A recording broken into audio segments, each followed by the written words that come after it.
CPI data just came out earlier this morning and it climbed to the highest level that we've seen in about 40 years, up to 7.5%. This was actually worse than what analysts were estimating. When that happened, Bitcoin fell down pretty drastically.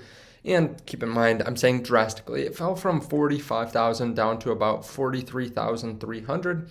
A lot of people were thinking that we're going to continue to dump. I talked about this in my video this morning, that there was a little bit of a downturn after the market heard about the CPI data, but I thought we were going to consolidate and then move back up. I also said this strengthens the narrative for Bitcoin long term and shows that, yes, in the short term, people, macro investors are going to look at it as a risk on asset. This is bad, they're going to sell it, but long term, it strengthens the case for Bitcoin. I didn't think we would recover as quickly as we have. We're already past where we were earlier at about $45,500. I want to talk about this here today, what this means for cryptocurrency, because I think there's a massive change that is happening right now.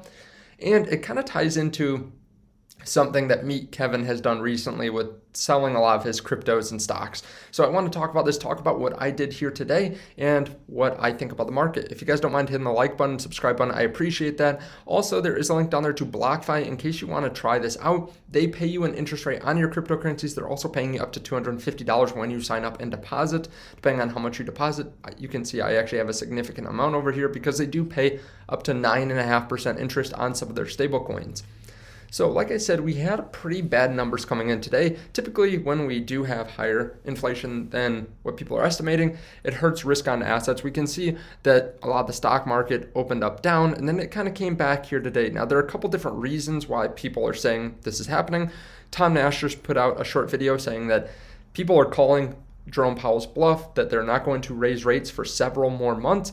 A lot of us think that they're going to raise rates next month, but he's saying no, they have their hands tied. They're not going to start raising and possibly not raise as much as people think. Other investors or other analysts like Will Clemente say that Bitcoin uptrend in the face of a macro uncertainty would be quite powerful. Shifts the narrative from traditional finances court with Bitcoin being a risk-on asset to purely a story of global adoption and ensuing game theory. So you have to wonder how many macro people or investors have offloaded inventory by now. He makes a good point. If we are moving up, which we are, and we continue to move up, that is really shifting the narrative. A lot of the people that have been worried about macro uncertainty, about raising rates, they've sold. We saw a lot of seller exhaustion recently when we were in the mid to low 30s, and now it's more talk. We're more focused on the fact that it continues to go up even in macro uncertainty. So why is this happening? Well, there's a lot of adoption happening, right? We're talking about all different states, countries, senators, political figures that are buying into the Bitcoin and crypto narrative. I just covered this in my last video, which I would still suggest watching. I'll put it on the end screen, but BlackRock is planning to offer crypto trading, and this is the largest asset institution in the world, $10 trillion of assets under management, and they're talking about possibly, some insiders are talking about buying in BlackRock, actually buying crypto. We already know that they have a significant stake, about 16% of MicroStrategy, so it's just a question of whether it makes sense to buy it straight up, buy spot, and hold it. We saw KPMG do that recently, so I think Will makes a great point here. A lot of people have sold off that were worried about it. A lot of people have priced in 5 to 7 rate hikes, and that's including Meet Kevin.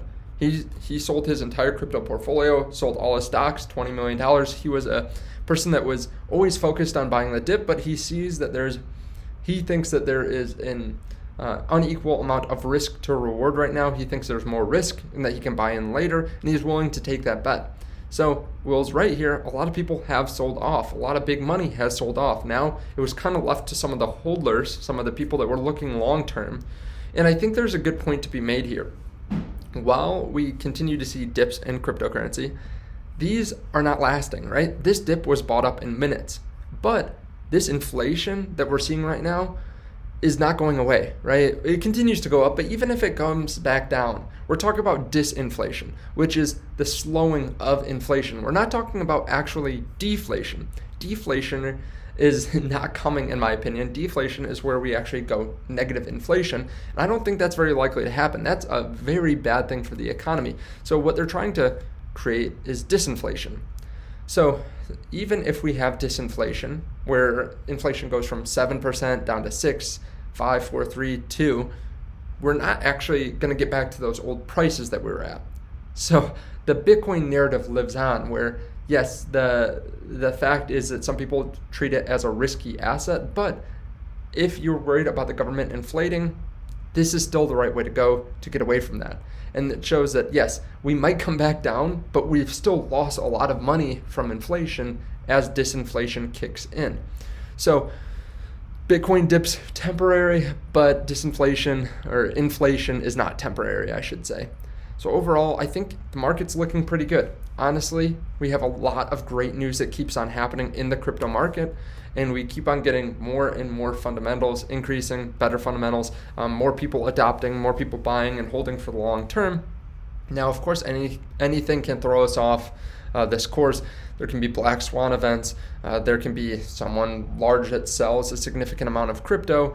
And there are a lot of things that could come up if the Fed goes out and raises rates significantly next month. That would hurt. But again, it just shows that we have seen more and more inflation. There needs to be some other alternative.